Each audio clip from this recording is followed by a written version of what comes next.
Let me tell you, the day someone threatened to seize me by force, over a house, no less, was the day I realized I'd landed smack in the middle of the world's most deranged neighborhood soap opera.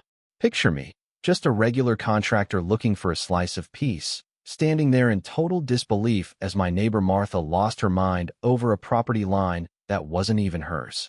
You know what I mean? She's shouting about taking action, and I'm thinking, what is this, the Twilight Zone for real estate? Honestly, I just wanted a normal house, a place outside any HOA, somewhere my kid could hang up her star curtains, and I wouldn't have to argue with clipboard commandos over mailbox colors or how tall my grass dared to grow. But as it turns out, Martha next door had been playing the long game from day one. My little fixer-upper turned overnight into the epicenter of the wildest neighborhood war you could imagine. And this lady? Unhinged doesn't begin to cover it. Maybe you've seen a neighbor snap before, but stick around. This one's for the books. So, rewind to a week before the meltdown. I'm touring what I figured would be my daughter Emma's new sanctuary, a battered old Victorian sitting awkwardly on Oak Street, with a backyard the size of a football field and just enough charm for a dreamer willing to do the work. Most people would have run screaming. But I'm a contractor, and honestly, I could already picture Emma up in the room with the big window, watching blue jays, stringing up those silly glow-in-the-dark stars she wouldn't stop talking about. My sister Vicky, 15 years of real estate, never lets me forget it, tagged along, reading off every single flaw like she was reciting a grocery list. Foundation's solid, she says, stomping the floorboards. Old houses like this just need a little vision, Robert. You sure you're up for it? I just pointed to the yard. Emma's gonna love this. No HOA, no busybodies telling us we can't hang a swing set or paint her room purple. She can just be a kid here. Vicky just smirked and reminded me, no HOA doesn't mean no crazy neighbors. Sometimes one is all it takes. Truer words, turns out, were never spoken. That's when Martha White made her grand entrance, striding over from the Maplewood Estates development next door like she was running for mayor of the block. Designer blazer, hair that's never seen humidity, and, of course, a clipboard tucked tight under her arm. "Welcome to our community," she purred, putting extra emphasis on the hour. I introduced myself, Vicky by my side, and right away, Martha started fishing for details about my plans. "Any major construction planned?" she asked, as if it was any of her business. I gave her the basics, just some safety upgrades for Emma. Her eyes flicked to the neighbor across the street, the way only people who collect secrets for sport can. She handed me a basket with a note that said, "Welcome to our community." The hour was underlined twice. I knew then she was trouble, but I had no idea how deep it went. The very next morning, I woke up to a call from the city's building department. "We received anonymous complaints," they said, about supposed electrical hazards in areas for children. I hadn't even started renovations yet. Meanwhile, someone posted photos of my house in the local Facebook group, drumming up panic about dangerous construction near neighborhood kids. The photos were clearly taken from Martha's property. I called my electrician, my buddy Mike, a stand-up guy, who immediately got cagey. "Your place is on a watch list, Robert," he said. "Contractors started ghosting me. Suppliers put my orders on hold, and my insurance company flagged my policy for review." It was obvious. Martha was orchestrating a full-scale attack, and she wasn't afraid to use every connection she had, including her husband, David, who just happened to sit on the city council.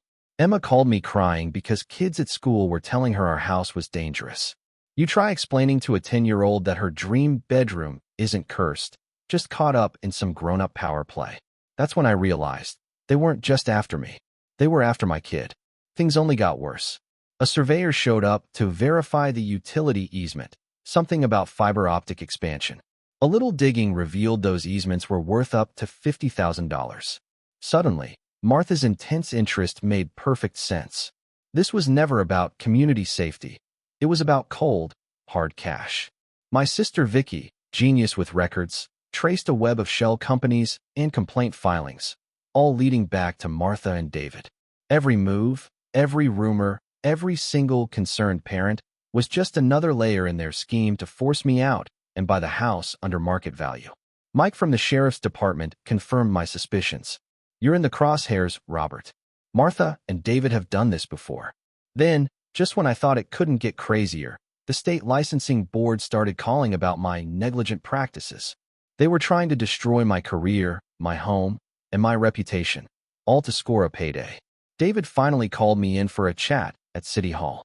Perhaps a voluntary sale would benefit everyone involved, he said, oozing fake concern.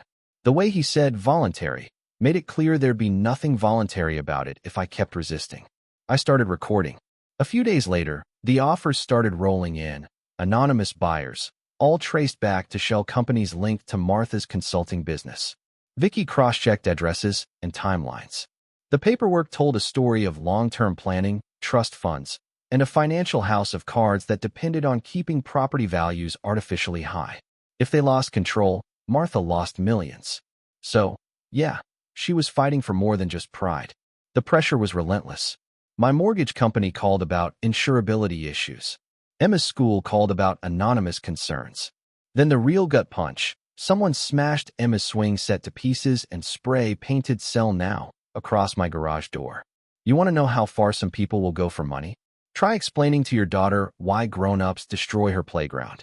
Martha didn't even try to hide it anymore. She showed up at my door with neighbors in tow, carrying a sympathy casserole and smirking like the cat who swallowed the canary. I lost my cool. Who wouldn't?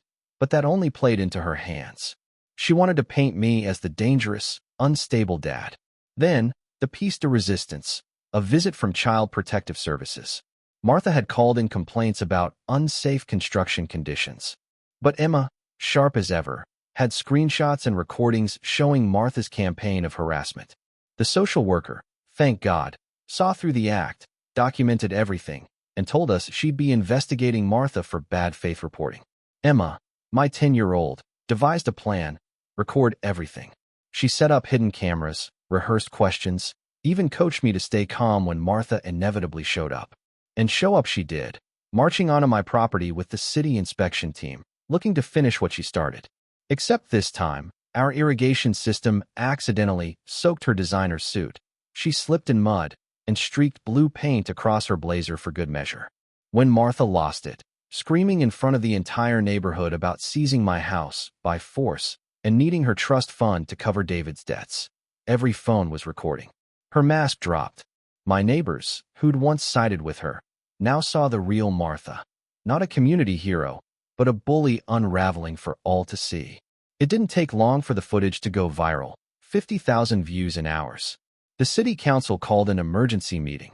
Evidence of coordinated harassment, fraud, and municipal abuse came out in the open. David was suspended, Martha was removed as HOA president, and a federal investigation swept through, uncovering years of property shenanigans. In the end, Martha's desperate schemes landed her in federal prison, her dream house foreclosed to pay her legal bills, and the neighborhood finally free of her reign. Mrs. Peterson, our oldest neighbor, took over the HOA, vowing never again to let one person wield so much power. Emma got her swing set. A new playground was built where Martha's perfect lawn once was, and our family, battered but unbroken, got to stay in the home we'd fought so hard to keep. So here's the question. When the people in charge bend the rules and weaponize the system to line their own pockets, what do? Give up or fight back? Harder, smarter, with everything you've got? We chose the latter, and it made all the difference. Now, every time I see my daughter laughing on that swing, I remember what it took to keep this house, what it cost to stand up to bullies with too much power and too little heart. Would you do the same for your family? Or would you walk away? Tell me in the comments, because I bet I'm not the only one who's been through a neighborhood nightmare. Justice is messy, but damn if it isn't worth it.